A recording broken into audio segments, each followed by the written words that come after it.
गुरोतीतमीशं गिरीशम् करालं महाकालकालं कृपालं गुणागार संसारपारं नतोऽहं तुषाराद्रिसङ्काशगौरं गम्भीरं मनोभूतकोटिप्रभासी शरीरम् स्वरुन्मौलिकल्लोलिनी चारुगङ्गा लसद्भालबालेन्दुकण्ठे भुजङ्गा चलत्कुण्डलं भ्रूसुनेत्रं विशालं प्रसन्नाननं नीलकण्ठं दयालं मृगाधीशचर्माम्बरं मुण्डमालं प्रियं शङ्करं सर्वनाथं भजामि प्रचण्डं प्रकष्टं प्रगल्भं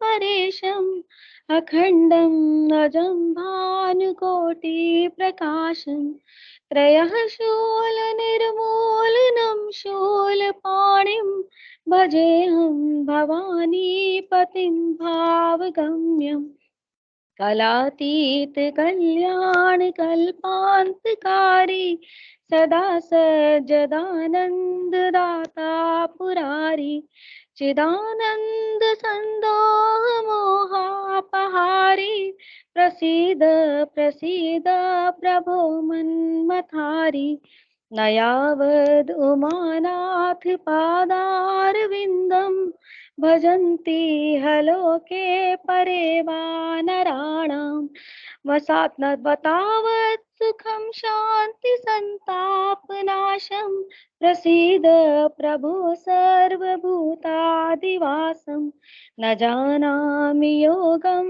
जपं नैव पूजां नतोऽहं सदा सर्वदा शम्भुतोऽभ्यम् जरादं जन्म दुःखोऽघतातप्यमानं प्रभो पाहि आपन्नमामि शम्भु रुद्राष्टकमिदं प्रोक्तं विप्रेण हर्तोषये ये पठन्ति पराभक्त्या तेषां शम्भु प्रसीदति। ओम नमः शिवाय ओम नमः शिवाय ओम नमः शिवाय। जय गणपति। जय गणपति की। चलिए इसके बाद ये हो गया। अब आप लोग जितने भी पार्टिसिपेंट, अगर कोई एक दो लाइन का कोई श्लोक गणेश वंदना कुछ करना चाहते हो तो प्लीज बता सकते हैं। जिसके बाद आज इतना टाइम लगा है, हम शिव पुराण का पाठ हम कोशिश करेंगे 45 मिनट्स में कंप्लीट हो जाए। और जब ये रुद्राष्टक ये जो संकट नाशन गणेश श्लोक जो भी पढ़ते हैं, अगर आप चाहते हैं तो साथ में माइक को म्यूट करके पढ़ सकते हैं जिससे डिस्टर्बेंस ना हो। इसके बाद मेरे को देवयानी पुरी जी दिख रही हैं। देवयानी पुरी जी, आप अपना इंट्रोडक्शन दीजिए, आइए। और मैं चाहती हूँ कि ये बीमार हैं, भोले बाबा जल्दी से इनको स्वस्थ करें, इनके ये जल्दी से स्वस्थ होके अपने उसमें जोश में आ जाए। हाँ देवयानी पुरी जी।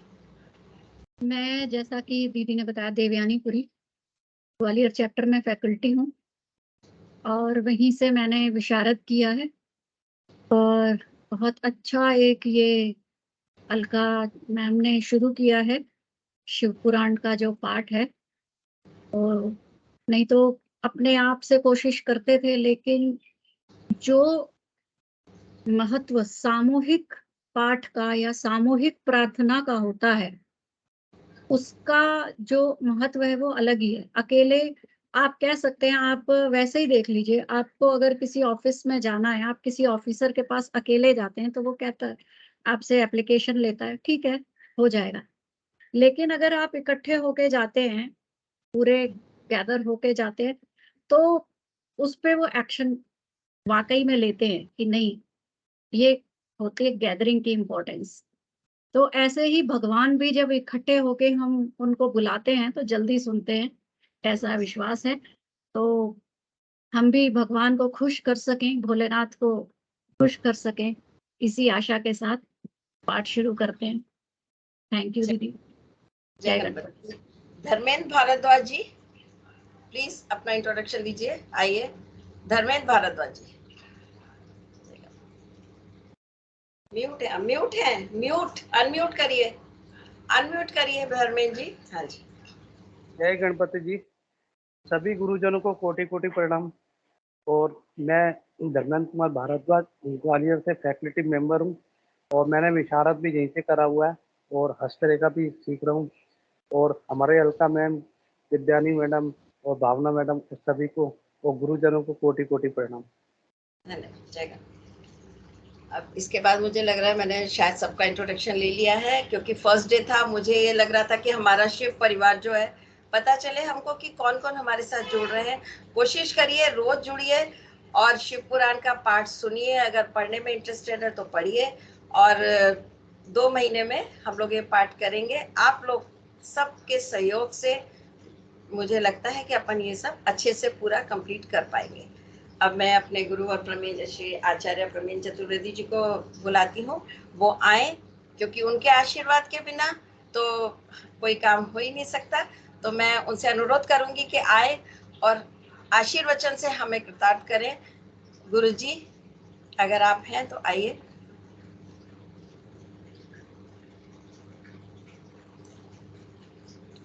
आज वो एक पूजा जय में थे। गणपति की। हाँ जी, जय गणपति।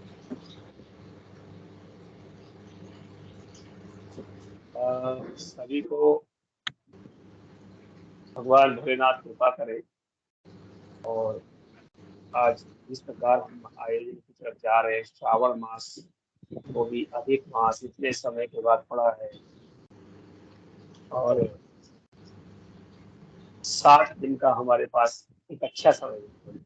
क्योंकि किसी भी पुराण को करने के लिए लोग 1 सप्ताह करते हैं, वो सिर्फ 10 दिन करते हैं, श्रावण मास के 30 ही दिन कर पाते हैं। लेकिन आज समय का अभाव है तो हमारे पास 60 दिन भगवान की कृपा से प्राप्त हुए। इसमें हम बड़े आराम से अपने दैनिक नैमित्तिक कार्यों को करते हुए भी भगवान की कथाओं का श्रवण वाचन कर सकते। तो ये बहुत अच्छा निर्णय लिया गया है आप लोगों के द्वारा। उससे बोले अलका जी जो हम ये करना चाहते हैं, तो मैंने कहा कि कौन करेगा, तो बोले आप। मैंने कहा मैं तो 60 दिन तो नहीं करता हूँ, कभी कभार मार्गदर्शन देना अलग बात है, लेकिन क्योंकि श्रावण मास में हमारी व्यस्तता और बढ़ जाती है, तो इन्होंने कहा कि हम लोग कर लेंगे, आप हमें केवल मार्गदर्शन दें।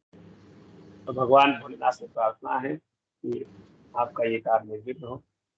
गणपति वंदना करेंगे। गजाननं भूतगणाधिसेवितं कपेतजम्बूफलचारुभक्षणम् उमासुतं शोकविनाशकारकम् नमामि विघ्नेश्वरपादपङ्कजम्। शिवगणे वरिष्ठं सर्वकल्याणमूर्तिम् परशुकमलहस्तं शोभितं मोदकेन्द्रम् अरुणकुसुममालाव्यलयग्नोपवीति मम हृदये निवासं श्रीगणेशं। 15 दिन बाद तो श्री गणेश जी को चंडे में बसाते हुए हम आगे प्रारंभ करेंगे। भगवान चंद्रशेखर, मेरी आवाज आ रही है? हाँ जी, शिव पुराण की एक लाइन आप स्टार्ट करेंगे। आप चिंता नहीं करो, मैं पूरी पढ़ूंगा। ठीक है। भगवान भोलेनाथ को चंद्रशेखर कहा गया। चंद्रशेखर चंद्रशेखर चंद्रशेखर पाहि मां। चंद्रशेखर चंद्रशेखर चंद्रशेखर रक्ष मां। रत्नशान सरासनं रजताद्रिशंगनिकेतनं सिञ्जनीकृतपत्रन्यगेश्वरं मुच्चितानन सायकम्। क्षिप्रदग्धपुरत्रयं प्रवालवैरविन्दितं चन्द्रशेखरमाश्रये मम किं करिष्यति वै यमः। पञ्चपादपुष्पगन्धपदाब्जशोभितं भाललोचनपाठपालकदग्धमन्त्रविग्रहम् भस्मदग्धकलेवरं भवनाशनं भवमव्ययम्। चंद्रशेखर चंद्रशेखर चंद्रशेखर रक्ष मां। चंद्रशेखर चंद्रशेखर चंद्रशेखर रक्ष मां। गंगा तरंग रमणीय जटाकलापं गौरी निरंतर विभूषितदानभागम् नारायण प्रियमनंग मदारं वाराणसी पुरपतिं विश्वनाथम् कंठे यशलसत्करालगरलं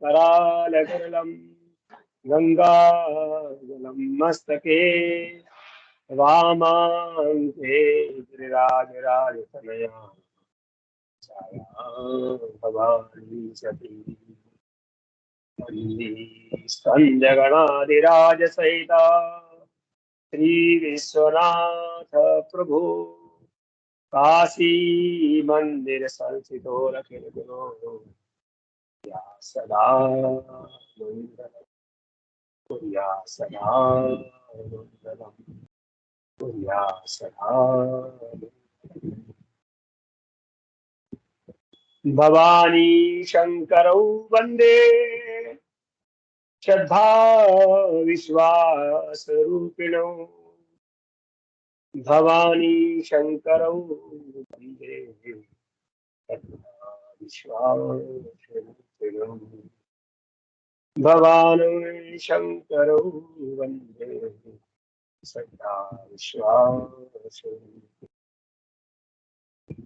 एकदा नेमिषारण्यस्य सौनकालयः अप्रच्छन्नयः।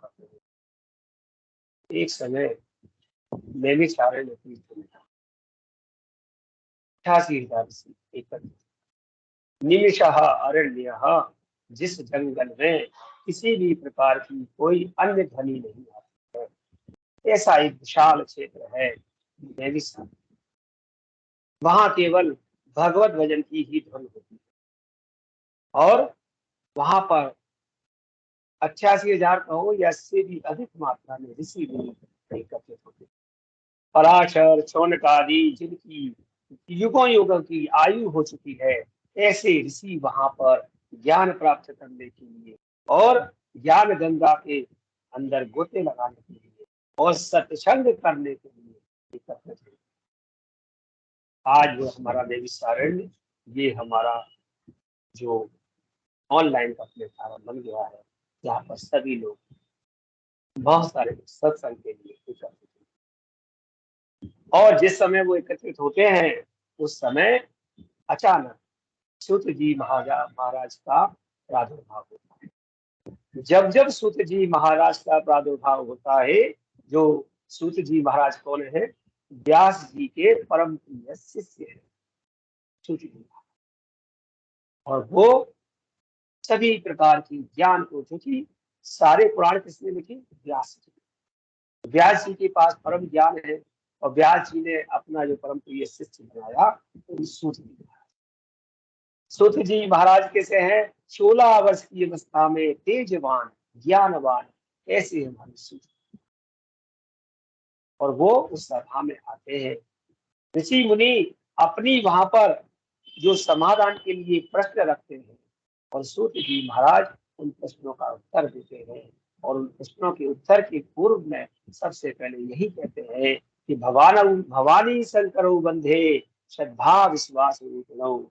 भवानी और शंकर, भगवान शिव और पार्वती, जो कि इस संसार में श्रद्धा और विश्वास के स्वरूप है, हम इनको प्रणाम करते हैं, हम इनको वंदन करते हैं। जब तक श्रद्धा है, जब तक विश्वास है, तब तक यह संसार है। जब तक शिव है, जब तक पार्वती है, तब तक यह संसार है। जब तक शिव पार्वती का संवाद है, तब तक इस संसार में सत्संग का प्रचार है। क्योंकि जब जब प्रचार की बात आई, जब जब प्रसंग की बात आई, पार्वती जी ने हमेशा एक ही बात कही, हमेशा प्रश्न पार्वती जी और उत्तर शंकर जी। कहने लगी पार्वती जी, कैलाश शिखरे रम्ये गौरी प्रत्यति शंकरम। कैलाश से रमणीय शिखर पर बैठी हुई पार्वती जी शंकर से पूछ रही, कैलाश शिखरे रम्ये गौरी प्रत्यति शंकरम ब्रह्मांडाकलनाथस्त्वं सृष्टि संहार।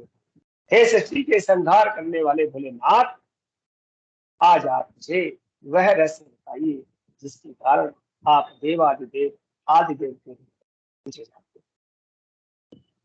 हैं। भगवान बोले, मैं पूछने वाला हूँ। हे शक्ति, तुम ही हो जिसके कारण मैं हूँ, और मैं जो हूँ वो तुम हो, और तुम जो हो मैं। सबसे पहले इस सृष्टि के प्रारंभ में शक्ति का ही प्रारंभ, देवी का ही प्रारंभ। और वह देवी जो आई, उस देवी ने देखा इस संसार में इस सृष्टि को बढ़ाने के लिए, देखिए जब तक पुरुष और स्त्री दोनों हो तब तक सृष्टि नहीं चल सकती।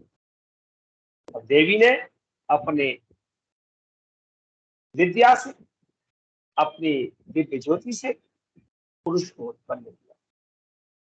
उस पुरुष से कहा कि तुम अब सृष्टि के वृद्धि के लिए हमारे साथ विवाह। तब उस पुरुष ने कहा कि मैं आपके द्वारा उत्पन्न हूं, इसलिए मैं आपसे विवाह नहीं कर सकती। तब देवी के पास 3 नेत्र थे। अपने तीसरे नेत्र से उस जिसको उन्होंने प्रकट किया था, जिसका नाम ब्रह्मा था, उसे भस्म कर दिया। फिर देवी ने अपनी ही शक्ति से दूसरे पुरुष को उत्पन्न किया, जिसका नाम विष्णु था। उसके सामने भी यही आग्रह किया और उसने भी यही उत्तर दिया कि हे देवी, मैं आपके द्वारा उत्पन्न हूँ, आप मेरी मातृतुल्य है, माता है, इसलिए मैं आपके साथ विवाह करता हूं। तब देवी ने पुनः अपने तीसरे नेत्र का प्रयोग करते हुए उसे भस्म कर दिया। और फिर देवी ने तीसरे व्यक्ति को उत्पन्न किया, तीसरे भगवान को उत्पन्न किया। उनका नाम था शिव भोलेनाथ। भगवान शिव ने से भी यही प्रश्न किया। उन्होंने कहा, हे देवी, मैं आपकी बात को मानता हूँ और आप में इतनी क्षमता है कि आप बार बार प्रकट भी हो सकती हैं और लुप्त भी हो सकती है, क्योंकि आप तो दिव्य ज्योति है। मेरी 2 शर्तें हैं, यदि आप मेरी 2 शर्तें स्वीकार करो तो मैं आपके साथ आपकी शर्त स्वीकार करता हूं। भगवान भोलेनाथ ने जैसे ही शर्त रखी, देवी शक्ति ने कहा, पार्वती नहीं है वो, देवी शक्ति ने कहा, ठीक है, मैं तुम्हारी शर्तें स्वीकार करती हूँ, अपनी शर्तें बताओ। उन्होंने कहा कि हे देवी, मुझसे पूर्व जो अभी 2 आपने जीव उत्पन्न किए थे, मैं चाहता हूँ वो मेरे दोनों भाई पुनः जीवित। देवी ने कहा ठीक है, और दूसरी मेरी शर्त यह है कि आपके पास जो तीसरा नेत्र है आप मुझे दे। देवी ने कहा ये भी ठीक है, और देवी ने उन दोनों को पुनर्जीवित किया, ब्रह्मा और विष्णु को। और फिर देवी ने अपना तीसरा नेत्र शिव को दिया। तब शिव ने कहा, मैं बिल्कुल वचनबद्ध हूँ, मैं आपके साथ विवाह करूंगा, लेकिन इस रूप में नहीं, क्योंकि आप मेरी माता है। और अपने तीसरे नेत्र को जो शिव ने लिया था, उससे देवी को भस्म कर दिया। कहा, हे देवी, मुझे क्षमा करना, आप पुनः जन्म लेकर के आओ और मैं आपसे बार बार युगों युग।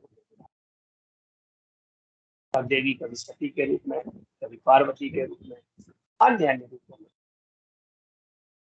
और पार्वती ने हमेशा कष्ट किया, भगवान भोलेनाथ से हमेशा कष्ट किया।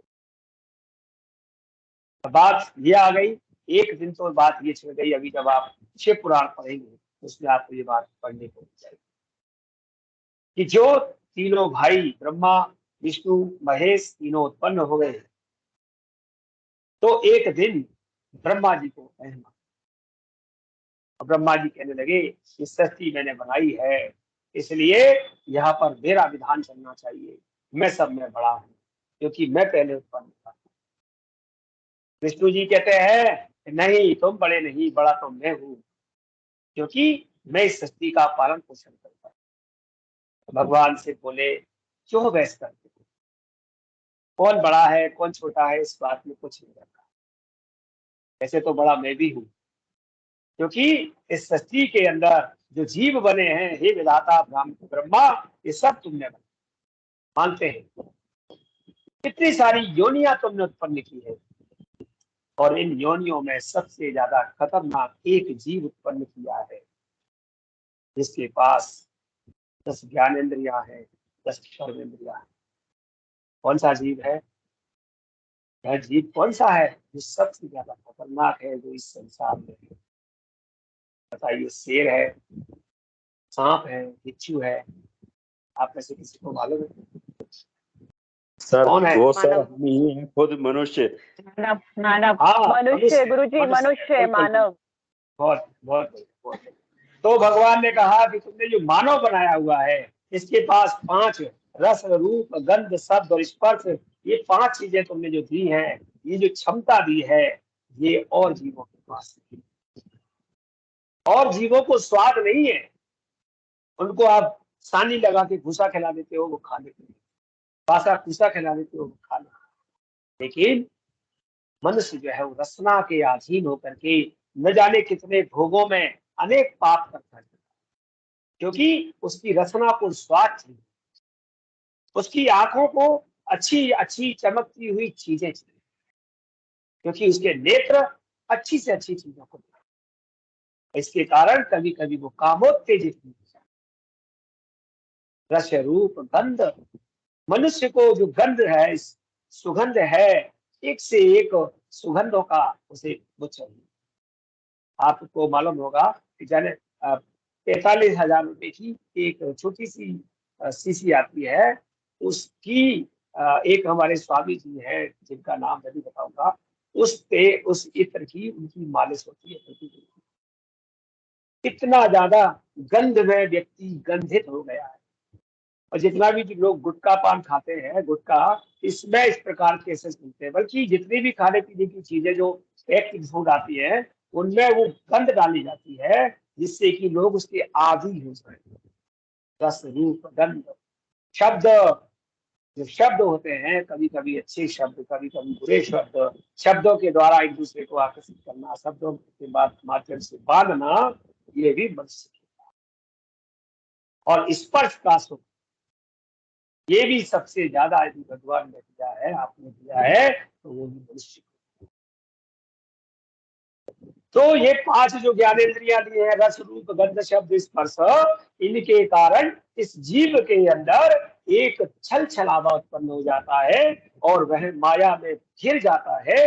जन्म लेने से पहले अपनी माँ के जन्म में कहता है, पुनरपि जननम पुनरपि पुनरपि जननी जठरे शयनम भज गोविंदम भज गोविंदम गोविंदम भज मूढ़मते।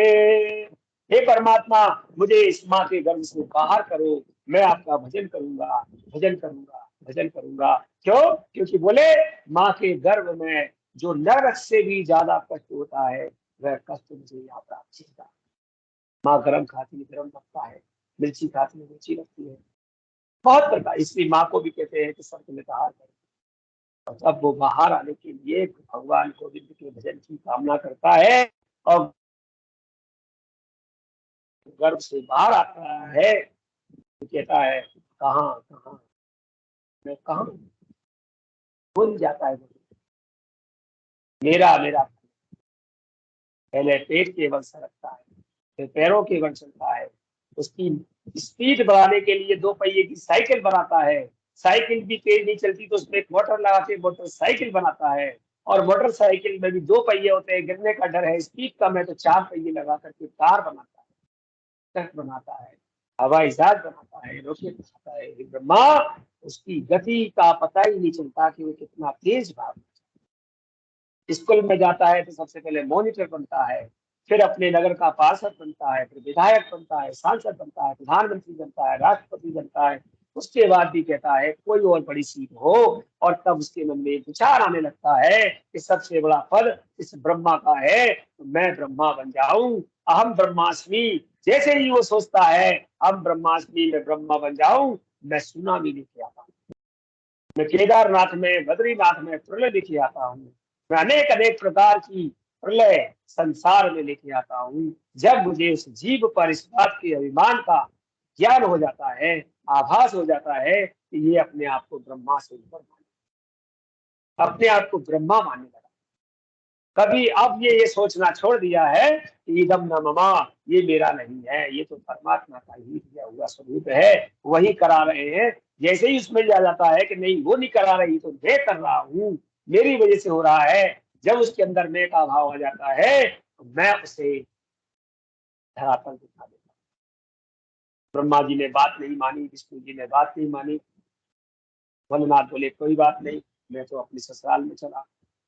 भगवान भोलेनाथ हिमाचल में चले गए, हिमालय, और हिमालय में जाकर के अपनी तपस्या करने लगे। जितने भी देवता हैं वो अपनी ससुराल में रहते हैं, और हम लोग मनुष्य हैं, इसलिए हमारी बधुएं ससुराल में आती है। हम लोगों की क्षमता नहीं कि हम ससुराल में रह सके।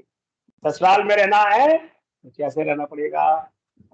चुप रहना वहां पे, और चुप हम रह नहीं सकते। केवल भगवान भोलेनाथ हैं जो अपने ससुराल में समाधि में हैं, भगवान विष्णु हैं क्षीर सागर में शयन कर रहे हैं, लक्ष्मी जी उनके पैर दबा रहे हैं, तो और ब्रह्मा जी हैं वो तपस्या कर रहे हैं।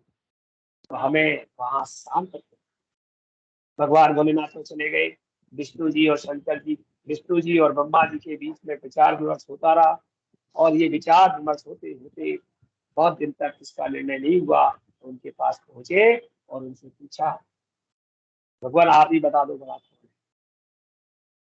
तब इस परीक्षा हुई। उस परीक्षा में निष्कर्ष निकला कि भगवान भोलेनाथ से बड़ा कोई नहीं है। उस परीक्षा के बारे में आज नहीं बताऊंगा, क्योंकि अभी आप सिर्फ पढ़ेंगे, कुछ रहस्य बना रहना चाहिए, जिससे कि आप पढ़ें तो आपको उसका जिज्ञासा बनी रहे कि भगवान ही सबसे बड़े भोलेनाथ हैं। शिव समान दाता नहीं, विपत्ति विदारण हार, लज्जा मोही जात प्रधान। जय गणपति की। आप सभी को आपको शुभकामना, और मेरी तरफ से पूर्ण रूप से भगवान से मैं प्रार्थना करूंगा कि आप लोग जो ये कार्य करने जा रहे हैं पूरे 60 दिन तक आपको सफलता प्राप्त हो, कोई भगवान के पास किसी को विघ्न ना आए, और कोई भी समस्या आती है उसका समाधान भगवान भोलेनाथ समय समय पर आपको अपने पुत्र गणेश जी के महाराज माध्यम से देते रहें, और आप निर्विघ्न इस कार्य को आगे बढ़ाते रहें। जब जब मेरे को समय होगा आपके विवेकी मार्गदर्शन के लिए उपस्थित हो जाऊंगा। जय गणपति। अलका जी। धन्यवाद गुरुजी, इतने अपना अपने ज्ञान के सागर में से एक दो बूंद हम लोग को दी। बता नहीं रहे थे गुरुजी, बार बार कह रहे थे मैं आ जाऊंगा बस, लेकिन मुझे इतना पता है जब भी मैंने कोई इच्छा की है गुरुजी ने मेरा साथ दिया, और उनके आशीर्वाद के बिना मैं कुछ नहीं कर सकती थी। उस दिन रात को मैंने ऐसे ही गुरुजी को फोन किया कि मैं करना चाहती हूँ, 5 मिनट में उन्होंने ग्रुप बना के और मुझे मैसेज सेंड भी कर दिया। और बस मैं यही चाहती हूँ गुरुजी, आप सावन महीना है, आप बहुत बिजी हैं, कभी कभी आके ऐसे ही हमें ज्ञान देते रहिए तो हमें अच्छा लगेगा। जय गणपति की, बहुत बहुत धन्यवाद, इतनी अच्छी जय गणपति। अब मैं आरती, श्रीमती आरती शर्मा जी को बुलाऊंगी कि वो शिव पुराण का पाठ शुरू करें। श्रीमती आरती शर्मा जी, ये हमारी गुरु बहन है, ब्राह्मण मुख से हम शिव पुराण शुरू कर रहे हैं, तो मुझे लगता है हमारा निर्विघ्न पूरा होगा, और हमारे गुरु जी का आशीर्वाद तो मिल ही गया है। आरती शर्मा जी आइए। जी मैम। हाँ, श्री गणेशाय नमः। इससे पहले मैं ये चाहती हूँ कि आप एक भजन गा के हमारे समस्त देवी देवताओं का आह्वान करें, जिससे हम शिव पुराण का पाठ इसके बाद हम शुरू कर सके। श्रीमती आरती शर्मा जी, एक छोटा सा भजन सुना दीजिए। जी मैम।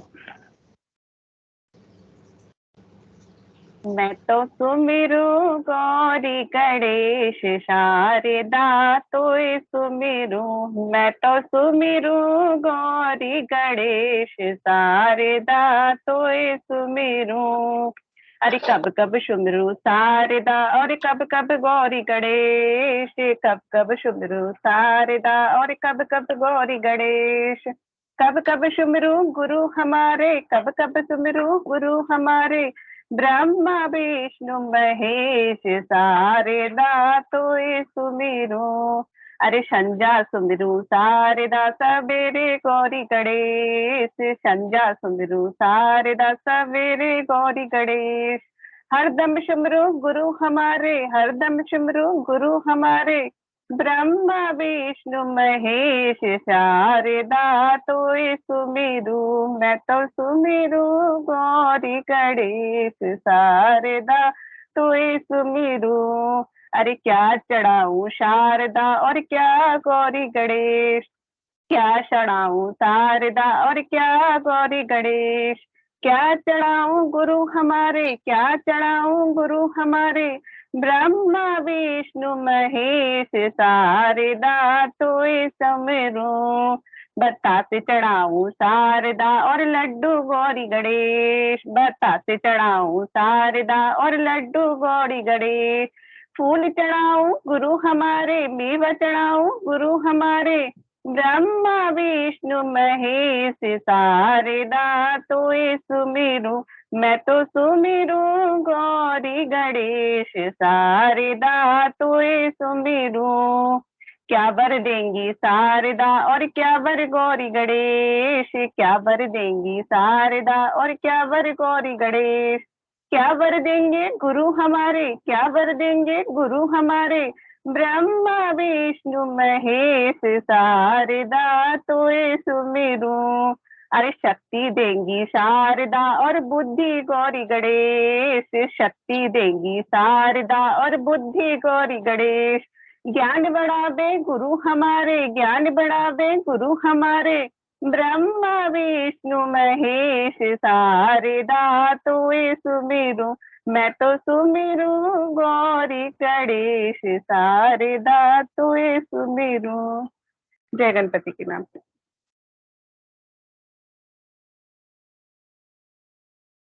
जय गणपति की। बहुत ही अच्छा सवा मान लिया आरती जी आपने, बहुत मजा आ गया।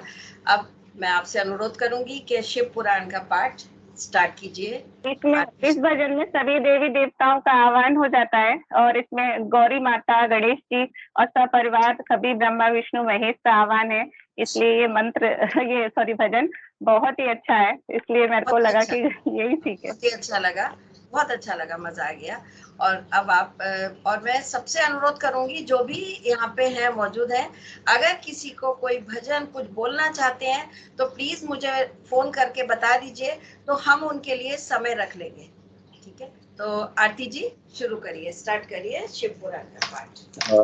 एक मेरा सुझाव है कि आरती शर्मा जी कैमरा ऑन करके अगर पाठन करें तो ज्यादा उपयुक्त रहेगा। हाँ जी, आरती Sharma ji please camera on कर लीजिए आप अपना, अगर कंफर्टेबल है तो 5 मिनट के लिए। आज हम पाठ बहुत थोड़ा करेंगे क्योंकि और गुरुजी के ज्ञान और सब बातें हुई, तो हम 4-5 पेज पढ़ेंगे, लेकिन रोज हमारा यही रहेगा कि हम 15-16 पेज पढ़ सके। हाँ जी आरती जी, जय गणपति की। जय गणपति की।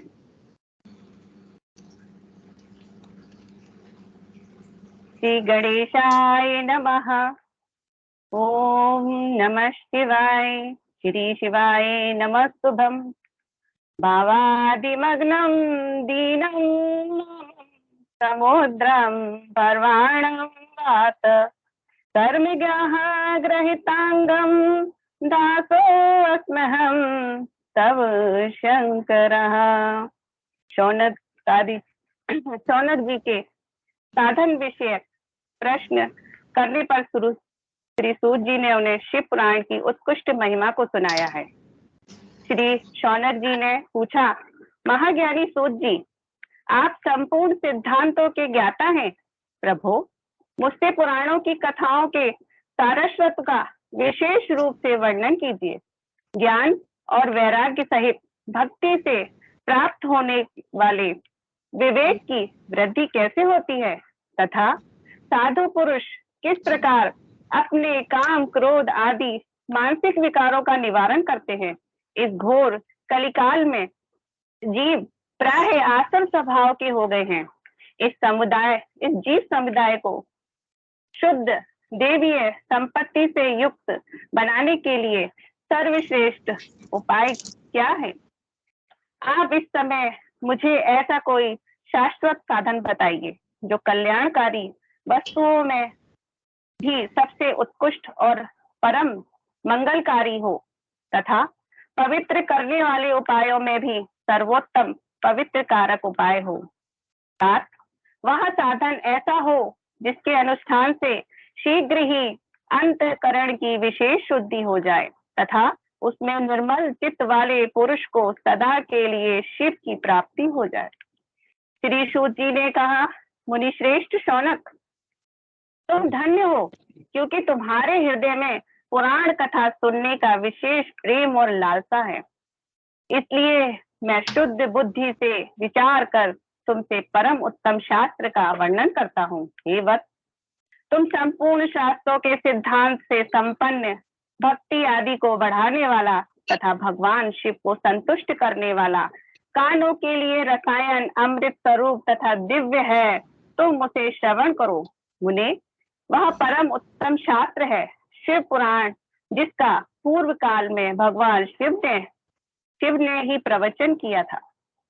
यह काल रूपी सर्प के प्राप्त होने वाले महान त्रासद विनाश करने वाला साधन है। गुरुदेव व्यास से सनत कुमार मुनि का उपदेश पाकर बड़े आदर से संक्षेप में ही इस पुराण का प्रतिपादन किया है। इस पुराण के प्रणयतन को उद्देश्य है कलयुग में उत्पन्न होने वाले मनुष्यों के परम हित का साधन। यह शिव पुराण परम उत्तम साधन है। इसे इस भूतल पर भगवान शिव का वाड्यमय स्वरूप समझना चाहिए। इस प्रकार से इसका सेवन करना चाहिए। इसका पठन और श्रवण सर्व साधन रूप है। इससे शिव शक्ति पाकर श्रेष्ठतम स्थिति में पहुंचा हुआ मनुष्य शीघ्र ही शिव पद को प्राप्त होता है। इसलिए संपूर्ण यत्न करके मनुष्यों ने इस पुराण को पढ़ने की इच्छा की है अथवा इसके अध्ययन को अमिष्ट साधन माना है। इसी तरह इसका प्रेम पूर्वक श्रवण भी मनुष्य मनोवांछित फलों को देने वाले हैं। भगवान शिव के इस पुराण को सुनने से मनुष्य सब पापों से मुक्त हो जाता है तथा इस जीवन में बड़े बड़े उत्कृष्ट भोगों का उपभोग करके अंत में शिवलोक को प्राप्त होता है। वह शिव पुराण नामक ग्रंथ 24,000 श्लोकों से युक्त है। इसकी 7 संहिताएं हैं। मनुष्य को चाहिए कि वह भक्ति, ज्ञान और वैराग्य से संपन्न हो, बड़े आदर से इसका श्रवण करे। 7 संहिताओं में से युक्त यह दिव्य शिव पुराण पर ब्रह्मा परमात्मा के समान विराजमान है और सबसे उत्कृष्ट गति प्रदान करने वाले हैं। जो निरंतर अनुसंधान पूर्वक इस शिव पुराण को बांटता है अथवा नित्य प्रेम पूर्वक इसका पाठ मात्र करता है, वह पुण्यात्मा है। इसमें संशय नहीं है। जो उत्तम बुद्धि वाला पुरुष अंत काल में भक्ति पूर्वक इस पुराण को सुनता है, उस पर अत्यंत प्रसन्न हुए भगवान महेश्वर उसे अपना पद यानी कि अपना धाम प्रदान करते हैं। जो प्रतिदिन आदर पूर्वक इस शिव पुराण का पूजन करता है, वह इस संसार में संपूर्ण भोगों को भोग कर अंत में भगवान शिव के पद को प्राप्त कर लेता है। जो प्रतिदिन आलस्य रहित हो, रेशमी वस्त्र आदि के वेष्टन से इस शिव पुराण का सत्कार करता है, वह सदा सुखी रहता है। शिव पुराण निर्मल तथा भगवान शिव का सर्वस्व है। जो यह लोक और परलोक में भी सुख चाहता हो, उसे आदर के साथ प्रश्न पूर्वक इसका सेवन करना चाहिए। यह निर्मल एवं उत्तम शिव पुराण धर्म, अर्थ, काम और मोक्ष रूप चारों पुरुषार्थों को देने वाला है। अतः सदा प्रेम पूर्वक इसका श्रवण एवं विशेष पाठ करना चाहिए। शिव पुराण के श्रवण से देवराज को शिवलोक की प्राप्ति तथा चांचुला का पाप से भय एवं संसार में वैराग्य। श्री शौनकादि जी ने कहा, महाभाग सूत जी, आप धन्य हैं, अर्थात सत्य के ज्ञाता हैं। आपके कृपा आपके हम लोगों पर बड़ी अद्भुत है। एवं दिव्य कथा सुनाई है। भूतल पर इस कथा के समान कल्याण का सर्वश्रेष्ठ साधन दूसरा कोई नहीं है। यह बात हमने आज आपकी कृपा से निश्चय ही पूर्वक समझ ली है। सूत जी, कलयुग में इस कथा के द्वारा कौन कौन से पापी शुद्ध होते हैं, उन्हें कृपा पूर्वक बताइए, इस जगत को कृतार्थ कीजिए। सूत जी बोले, मुनि, जो मनुष्य पापी, दुराचारी, खल तथा काम क्रोध आदि से निरंतर डूबे रहने वाले हैं, वे भी इस पुराण के श्रवण पठन से अवश्य ही शुद्ध हो जाते हैं। इसी विषय में जानकर मुनि इस प्राचीन इतिहास का उदाहरण दिया करते हैं, जिसके श्रवण मात्र से पापों का पूर्णतः नाश हो जाता है। पहले की बात है, कहीं किरातों के नामक में नगर में एक ब्राह्मण रहता था, जो ज्ञान के अत्यंत दुर्लभ, दरिद्र, रस बेचने वाला तथा वैदिक धर्म से विमुख था। वह स्नान, संध्या आदि कर्मों से भ्रष्ट हो गया था और वैश्यवृत्ति में तत्पर रहता था। उसका नाम श्री देवराज। वह अपने ऊपर विश्वास करने वाले लोगों को ठगा करता था। उसने ब्राह्मणों, क्षत्रियों, वैश्यों, शूद्रों तथा दूसरों को भी अनेक बहानों से मारकर उनका धन हड़प लिया था, परंतु उस पापी का थोड़ा सा भी धन कभी धर्म के काम में नहीं लगा था। वह वेश्यागामी तथा सब प्रकार से आचार भ्रष्ट था। एक दिन घूमता घामता वह देवयोग से प्रतिष्ठानपुर झूसी प्रयाग में जा पहुंचा। वहां उसने एक शिवालय देखा, जहां बहुत से साधु महात्मा एकत्र हुए थे। देवराज उस शिवालय में ठहर गया, किंतु वहां उस ब्राह्मण को ज्वर आ गया। उस ज्वर से उसको बड़ी पीड़ा होने लगी। वहां एक ब्राह्मण देवता शिव पुराण की कथा सुना रहे थे। ज्वर में पड़ा हुआ देवराज ब्राह्मण के मुखारविंद से निकली हुई उस शिव कथा को निरंतर सुनता रहा। 1 मास के बाद वह ज्वर से अत्यंत पीड़ित होकर चल बसा। यमराज के दूत आए और उसे पाशों में बांधकर बलपूर्वक यमपुरी में ले गए। इतने में ही शिवलोक से भगवान शिव के पार्षदगण आ गए। उसके गौर अंग कर्पूर के समान उज्जवल थे, हाथ त्रिशूल से सुशोभित हो रहे थे। उनके संपूर्ण अंग भस्म से उद्दाशित थे और रुद्राक्ष की मालाएं उसके शरीर की शोभा बढ़ा रही थी। वे सब के सब क्रोध पूर्वक यमपुरी में गए। यमराज के दूतों को मारपीट कर बारंबार धमका कर उन्होंने देवराज को अपने चंगुल से छुड़ा लिया और अत्यंत अद्भुत विमान पर बिठाकर जब वे शिवदूत कैलाश जाने को उद्यत हुए, उस समय यमपुरी के कोलाहल मच गया। उस कोलाहल को सुनकर धर्मराज अपने भवन से बाहर आए। साक्षात दूसरे रुद्रों के समान प्रतीत होने वाले उन चारों दूतों को देखकर धर्मज्ञ धर्मराज ने उनका विधि पूर्वक पूजन किया और ज्ञान दृष्टि से देखकर सारा वृतांत ज्ञान लिया। उन्होंने भय के कारण भगवान शिव के उन महात्मा दूतों के से कोई बात नहीं पूछी, उल्टे उनकी सबकी पूजा का प्रार्थना की। तत्पश्चात वे शिवदूत कैलाश को चले गए और वहां पहुंचकर उन्होंने उस ब्राह्मण को दया सागर साम्ब शिव के हाथों में दे दिया। शौनक जी ने कहा, महाभाग सूत जी, आप सर्वज्ञ हैं।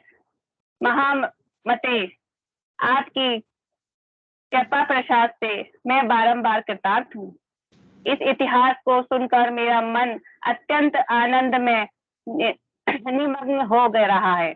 अतः अब भगवान शिव से प्रेम बढ़ाने वाले शिव संबंधिनी दूसरी कथाओं को भी कहिए। श्री सूत जी बोले, शौनक सुनो, मैं तुम्हारे सामने गोपनीय कथा वस्तु का भी वर्णन करूंगा, क्योंकि तुम शिव को अग्रण्य और देव वेद विद्याओं में श्रेष्ठ हो। समुद्र के निकटवर्ती प्रदेश में एक वाष्कल नामक ग्राम है। वहां वैदिक धर्म से विमुख महापापी दुष्ट निवास करते हैं। वे सब के सब बड़े दुष्ट हैं। उनका मन दूषित विषय भोगों में भी लगा रहता है। वे ना देवताओं पर विश्वास करते हैं, ना भाग्य पर। वे सभी कुटिल वृत्ति वाले हैं, किसानी करते हैं और भांति भांति के घातक शस्त्र अस्त्र रखते हैं। वे व्यभिचारी हैं और खल हैं। ज्ञान वैराग्य तथा सत्कर्म का सेवन ही मनुष्य के लिए परम पुरुषार्थ है। इस बात को वे बिल्कुल नहीं मानते। वे सभी पशु बुद्धि वाले हैं। जहाँ के द्विज ऐसे हो, वहाँ के अन्य वर्णों के विषय में क्या कहा जाए। अन्य वर्णों के लोग भी इन्हीं की भांति कुत्संगति विचार रखने वाले, स्वधर्म विमुख और खल हैं। वे सदा कुकर्म के में लगे रहते हैं और नित्य विषय भोगों में डूबे रहते हैं। वहाँ की सब स्त्रियां भी कुटिल स्वभाव की, स्वेच्छाचारिणी, पापासक्त, कुत्सिल विचार वाली और व्यभिचारिणी हैं। वे सद्व्यवहार तथा सदाचार से सर्वदा शून्य हैं। इस प्रकार वहाँ दुष्टों का भी निवास है। वह उस वाष्कल नामक ग्राम में किसी समय एक बिंदुक नामधारी ब्राह्मण रहता था। वह बड़ा अधम था, दुरात्मा और महापापी था। यद्यपि उसकी स्त्री बड़ी ही सुंदर थी और वो भी कुमार्ग पर ही चलता था। उसकी पत्नी का नाम चंचुला था। वह सदा उत्तम धर्म के पालन में लगी रहती थी, तो भी उसे छोड़कर वह दुष्ट नामक वेश्यागामी हो गया था। इस तरह कुकर्म में लगे हुए उस बिंदुक के बहुत वर्ष व्यतीत हो गए। उसकी स्त्री चंचुला काम से पीड़ित होने पर भी स्वधर्म नाश के भय से कलेश सहकर भी दीर्घ काल तक धर्म से भ्रष्ट नहीं हुई, परंतु दुराचारी पति के आचरण से प्रभावित हो आगे चलकर वह स्त्री भी दुराचारणी हो गई। इस तरह दुराचार में डूबे हुए उन मूढ़ चित्त वाले पति पत्नी का बहुत सा समय व्यर्थ बीत गया। तदंतर शूद्र जातीय वेश्या का पति बना हुआ था। वह दूषित बुद्धि वाला दष्ट ब्राह्मण बिंदुक समय अनुसार मृत्यु को प्राप्त हो नरक में जा पड़ा। बहुत दिनों तक नरक में दुख भोग कर वह मूढ़ बुद्धि पापी विंध्य पर्वत पर भयंकर पिशाच हुआ। उधर उस दुराचारी पति बिंदुक के मर जाने पर वह मूढ़ देह चंचुला बहुत ही समय तक पुत्रों के साथ अपने घरों में ही रही। एक दिन देवयोग से किसी पुण्य पर्वत के आने पर वह स्त्री भाई बंधुओं के साथ गोकर्ण क्षेत्र में गई। तीर्थ यात्रियों के संग से उसने भी उस समय जाकर किसी तीर्थ में के जल में स्नान किया। फिर वह साधारणतः मेला देखने की दृष्टि से बंधुजनों के साथ यत्र तत्र घूमने लगी। घूमती घामती किसी देव मंदिर में गई और वहां उसने एक देवज्ञ ब्राह्मण के मुख से भगवान शिव की परम पवित्र एवं मंगलकारिणी उत्तम पौराणिक कथा सुनी। कथावाचक ब्राह्मण कह रहे थे कि जो स्त्रियां पर पुरुषों के साथ वह विचार करती हैं, वे मरने के बाद जब यमलोक के जाती हैं तब यमराज के दूत उनकी योनि से तपे हुए लोहे की परिधि डालते हैं। पौराणिक ब्राह्मणों के मुख से यह वैराग्य बढ़ाने वाली कथा सुनकर चंचुला भय से व्याकुल हो गई। वह कांपने लगी। जब कथा समाप्त हुई और सुनने वाले सब लोग वहां से बाहर चले गए, तब वह भयभीत नारी एकांत में शिव पुराण की कथा वाँचने वाले उस ब्राह्मण देवता से बोली। चंचुला ने कहा, ब्राह्मण, मैं अपने धर्म को नहीं जानती थी, इसलिए मेरे द्वारा बड़ा दुराचार हुआ है। स्वामी, मेरे ऊपर अनुपम कृपा करके आप मेरा उद्धार कीजिए। आज आपके वैराग्य रस से ओत-पोत इस प्रवचन को सुनकर मेरा बड़ा भय लग रहा है। मैं कांप उठी हूँ और मुझे इस संसार में वैराग्य हो गया है। संसार से वैराग्य हो गया है। मुझ पर मूढ़ चित्त वाली पापनियों को धिक्कार है। मैं सर्वदा निंदा के योग्य हूँ, कुत्सित हूँ, विषयों में फंसी हुई हूँ और अपने धर्म से विमुख हो उठी हूँ। हाय, न जाने किस किस घोर कष्टदायक दुर्गति से मुझे पढ़ना पड़ेगा और वहाँ कौन बुद्धिमान पुरुष कुमार्ग में मन लगाने वाली मुझे पापनी का साथ देगा। मृत्यु काल में उन भयंकर यमदूतों को मैं कैसे देखूंगी?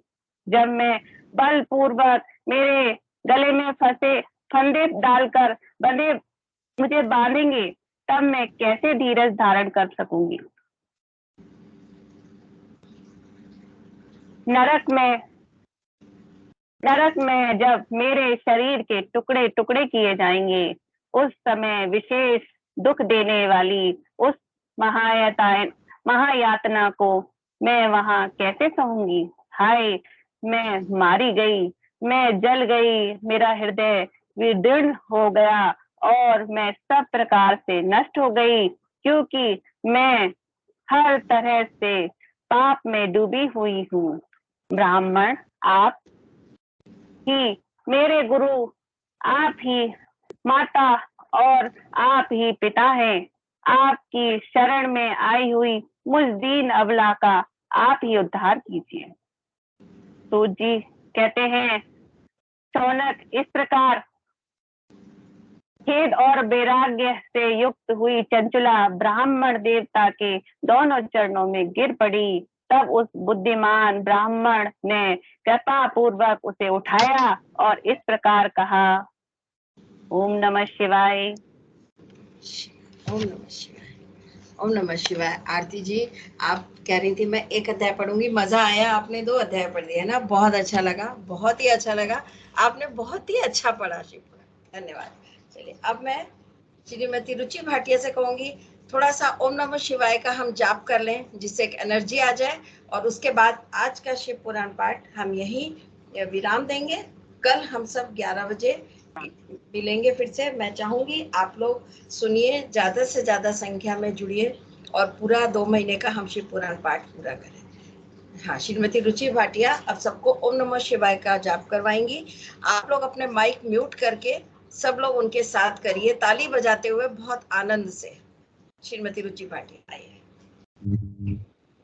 सभी से अनुरोध है कि अपने माइक अनम्यूट कर लीजिए। ओम नमः शिवाय। ओम नमः शिवाय। ओम नमः शिवाय।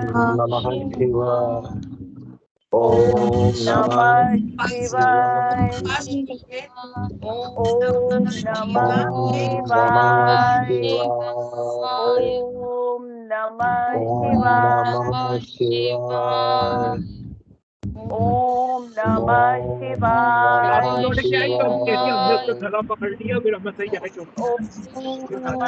मैंने, लेकिन तो आप लोगों ने यार तो छोड़ा था, कहता ये डिफेक्ट की जगह क्या करता आप ही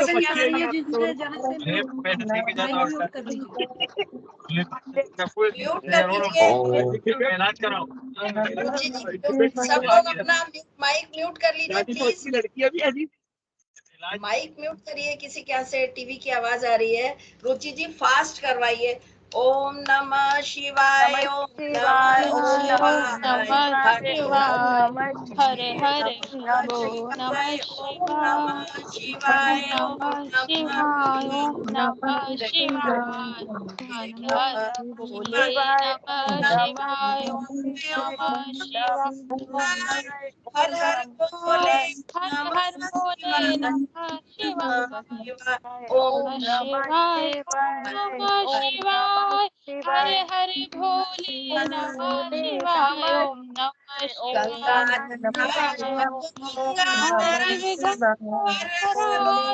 हरे हरे भोले नमः शिवाय गंगाधराय शिव शिव गंगाधराय गंगाधराय हरे हरे भोले नमः शिवाय ओम नमः शिवाय, ओम नमः शिवाय, हर हर भोले नमः शिवाय, ओम नमः शिवाय, ओम नमः शिवाय, हर हरे हर हरे भोले नमः ओम शिवाय। नमः शिवाय, ओम नमः शिवाय, हर हर भोले हरे हरे नमः शिवाय, शिवाय ओम शिवाय, ओम शिवाय नमः ओम शिवाय, हर भोले हरे हरे भोले नमः शिवाय।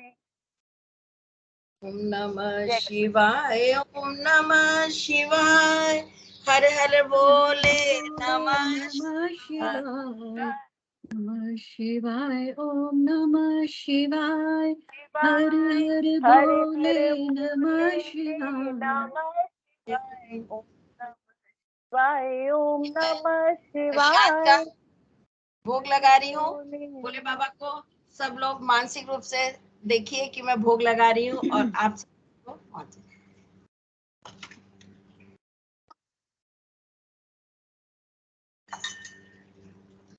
कर्पूर गौरम करना बता राम संसार सारम तथा वसंत विद्या भवानी सहितं नमामि ओम नमः शिवाय। तो आज का पाठ को यहीं विराम देते हैं। कल 11 बजे फिर मिलेंगे। मैं आप सब लोग से उम्मीद करती हूँ कि आप सब लोग जरूर शामिल होइए इस पाठ में। और योगिता जी आप लेट आए हो। कल आप लोग जो आज नहीं आए इंट्रोडक्शन लेंगे सबका। हाँ योगिता जी जी 1 मिनट बताइए। जय गणपति। हाँ जय हाँ गणपति जय की। गणपति की सभी को।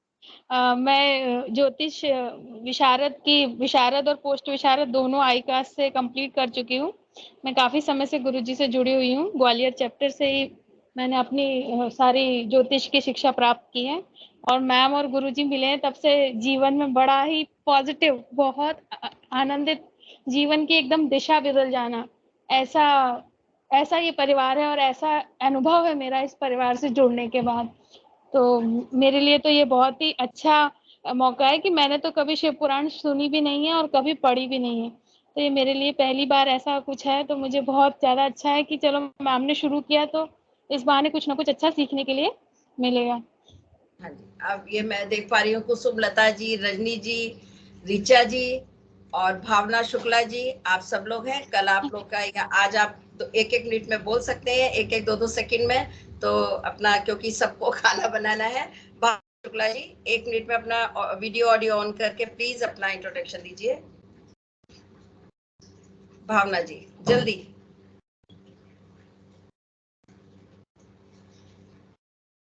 हाँ जी भावना जी बोलिए। चलिए कोई बात नहीं। शिव पालीवाल जी आप अपना इंट्रोडक्शन दीजिए। आपने भी लेट ज्वाइन किया था। शिव पालीवाल जी। हाँ नमस्कार मैम, जय गणपति जी की। जय गणपति की। मैं शिव पालिया, नाम तो आपने मेरा बता ही दिया।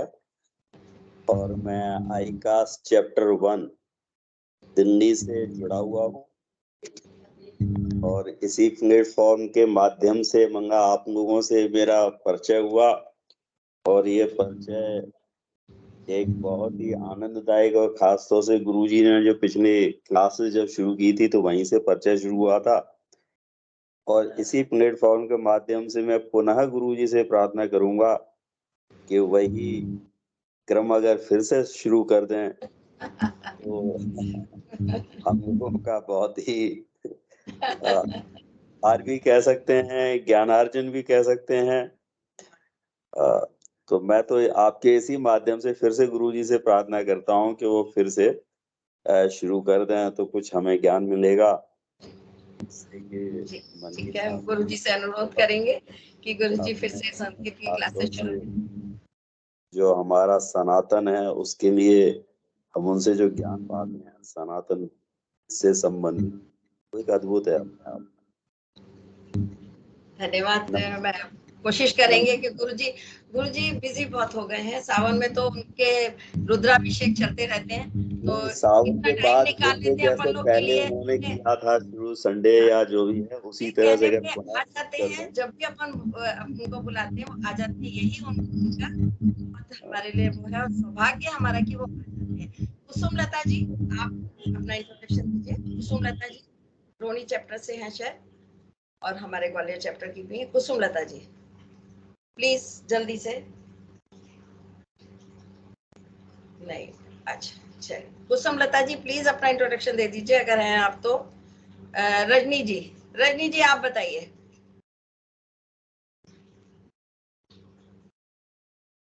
सब लोग लगता है जॉब में है, ऑफिस वाले हैं, कोई बात नहीं।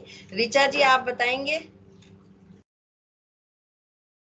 चलिए कोई बात नहीं, हम लोग कल मिलते हैं 11 बजे सब लोग इसी जगह शिव पुराण का पाठ करने के लिए। जय गणपति की।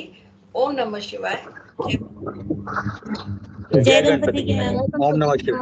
हाँ, जय गणपति। ओम नमः शिवाय। जय गणपति। ऐसा कि एक बढ़िया जय गणपति की जय। जय गणपति।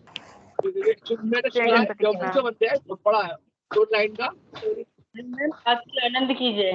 मैम बहुत अच्छा लगा, आपके माध्यम से हमने ये इतना अच्छा पाठ सुन लिया, बहुत अच्छा लगा।